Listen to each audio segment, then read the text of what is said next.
Malay mo, sa susunod, ikaw na ang kasama namin sa Asia Travel. Alam niyo, ang Malaysia ay isang malaking bansa, pero ang matindi dyan, probinsya nila noon ang tinatawag nating Singapore. Ang Malaysia ay higatan noon ng Singapore dahil ang Singapore ay pinamumunuan ni Lee Kuan Yew na merong isang matatag na vision para sa kanyang bansa.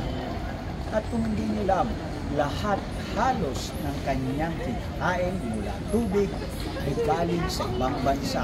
Wala silang natural resources during the time. Wala silang army.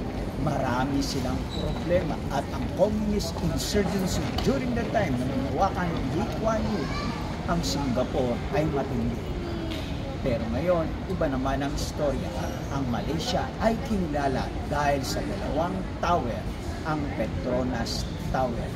Maganda rin dito ang pamumundok, lalo na sa Kota Kinabalu. Ang Malaysia, sabi nila, pag-aari natin ang Sabah. Sa katunayan, kaibigan ko ang clan ng Hiram. Sila nga ay nagsasabi, kanila dati ang Sabah. Ito ang pinagkakawayan nun.